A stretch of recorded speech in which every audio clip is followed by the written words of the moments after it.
la cinquième édition du prix Saga Café qui récompense le meilleur premier roman belge francophone paru durant l'année écoulée. Mesdames, Mesdemoiselles, Messieurs, en vos titres et qualités, bonjour et bienvenue au Saga Café en plein cœur de la Cité Ardente à Liège à l'occasion d'un grand anniversaire. 5 ans. 5 ans déjà, qui l'eût cru? À commencer par les organisateurs, de pouvoir fêter ce 5e prix littéraire Saga. C'est une idée qui est née il y a 5 ans, donc inspirée du prix littéraire du Café de Flore. C'est un client du Saga Café qui a amené l'idée ici auprès du patron. Je suis Daniel Salvatore Schiffer, philosophe, écrivain, et j'ai vécu longtemps à Paris, bien qu'étant né à Liège. J'ai vécu à Paris, j'étais marié à Paris, mon fils est né à Paris, il est aujourd'hui à la Sorbonne. Et donc je vivais à Paris près des cafés littéraires, à Saint-Germain-des-Prés, notamment au Café de Flore où j'étais très souvent. Et quand je suis revenu à Liège, j'ai découvert ce café Saga qui m'a rappelé l'atmosphère parisienne dont j'étais nostalgique. Et donc j'ai dit à mon ami Claudio, le patron, et à sa compagne Arlette, tiens, ne ferait-on pas à Liège un café littéraire, comme l'est le Café de Flore, qui donne aussi un prix pour un roman. Mon ami Frédéric Becbédé s'en occupe.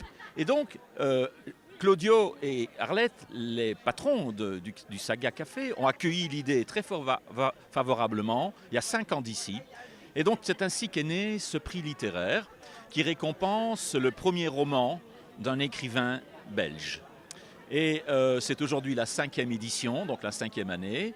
Il est devenu, avec un autre prix que j'ai inventé aussi dans la foulée, le prix littéraire Paris-Liège, mais pour les essais, c'est devenu le prix Saga et le prix Paris-Liège, les deux plus importants prix, le Saga pour les romans et le Paris-Liège pour les essais, peut-être les deux plus importants prix littéraires de la Belgique francophone.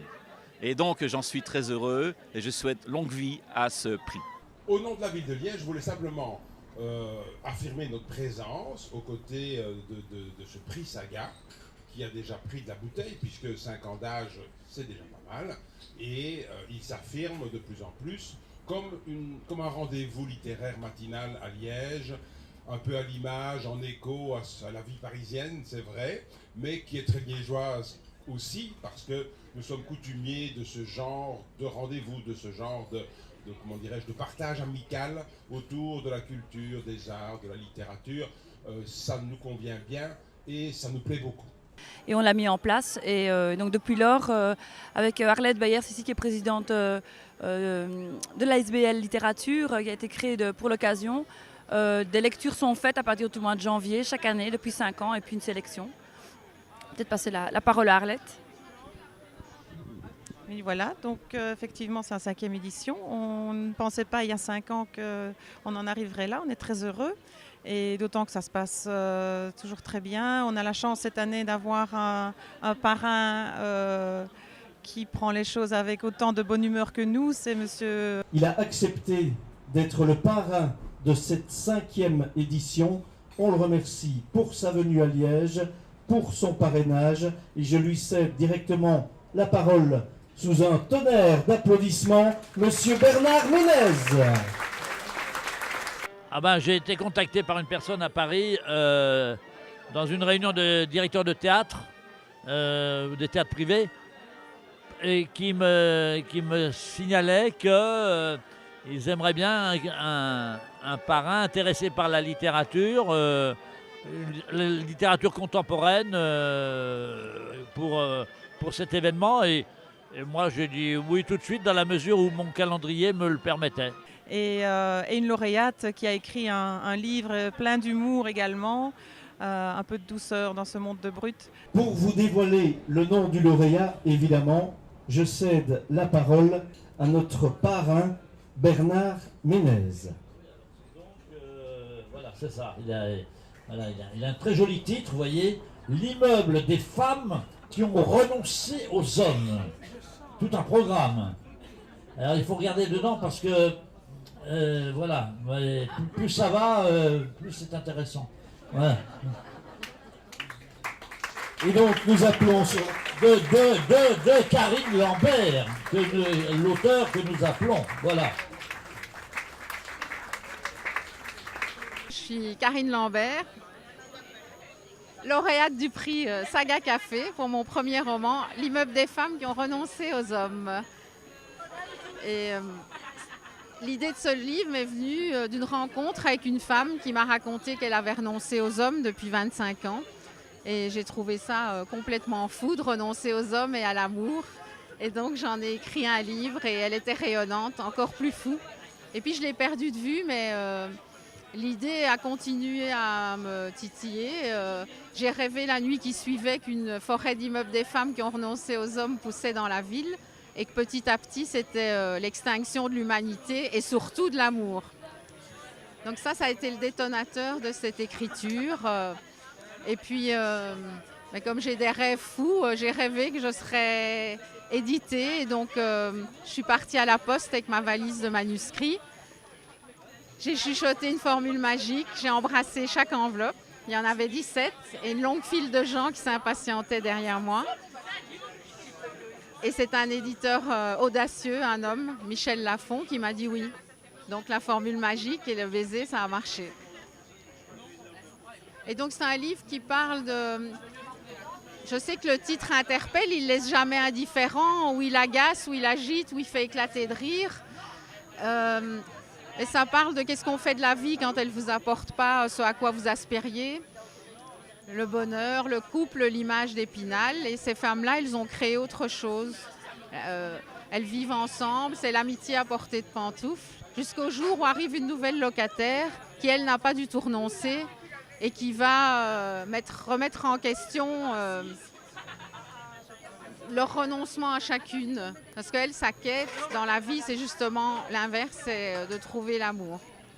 Et voilà, ça nous fait chaud au cœur que tout se soit très bien passé, comme d'habitude. C'est un travail d'équipe et bien sûr, et tout le monde y a mis de tout son cœur. Et donc voilà. Depuis 2 ans, le trophée est réalisé par des étudiants de l'école Léon Mignon ici à Liège. Donc on a proposé l'idée pour promouvoir aussi les jeunes talents à ce niveau-là. Et donc on présente le prix aux étudiants au mois de mai et qui rendent des projets. Et un projet est retenu. Et ici, donc, c'est Sophia Ben Mansour, 21 ans, qui a réalisé le trophée, qui est une plume en forme de L, qui est posée sur un socle de cristal du Val-Salambert. Et donc, elle a travaillé sur le projet depuis le mois de juin. Il a été, je crois, achevé il y a quelques jours à peine. Donc, l'idée m'est venue du fait que c'est un concours de littérature, d'où le L. L'envol parce que c'est un premier livre, donc c'est un petit peu l'envol de l'écrivain pour sa carrière. C'est en métal argenté avec une base en cristal, du Val-Salambert, et voilà. Comme le principe du prix Saga, c'est de mettre en avant les jeunes romans, on incite tous ceux qui vont publier un ouvrage ou qui savent qu'ils auront un ouvrage publié à partir de l'automne 2014 jusqu'en juin maximum 2015, à envoyer leur ouvrage ici au Saga Café, place des Carmes numéro 6, ou à contacter la page Facebook du prix Saga, du prix littéraire Saga Café. Et là, il y a les renseignements pour envoyer les ouvrages. Je lis beaucoup, mais malheureusement, je suis obligé de donner la priorité aux pièces de théâtre, aux scénarios de cinéma, voire des textes des chansons d'ailleurs. Et donc, il ne me reste pas forcément beaucoup de temps pour lire, me plonger dans la littérature. Mais quand j'ai une bonne raison, une motivation comme là, j'ai passé 2 heures, 3 heures dans le train à lire le livre quasiment d'une seule traite. Comme je disais tout à l'heure, le fait de l'avoir lu sans avoir envie de s'arrêter, c'est un excellent signe. Ça veut dire que c'est un livre qui est assez palpitant, qui progresse dans son intérêt au fur et à mesure de la lecture, qui est très vivant, parfois drôle, voire très drôle, et un peu émouvant aussi. C'est vrai que les femmes, mais les hommes aussi peut-être, mais enfin les femmes surtout, avec le temps, se font à l'idée d'abandonner beaucoup de femmes se font à l'idée d'abandonner la sexualité faute de bonnes occasions. Et c'est un livre assez réjouissant sur ce sujet. Ben, pour moi, c'est un peu une capitale de la francophonie, voire de la Wallonie, mais enfin, c'est un bastion francophone que les Flamands n'auront jamais.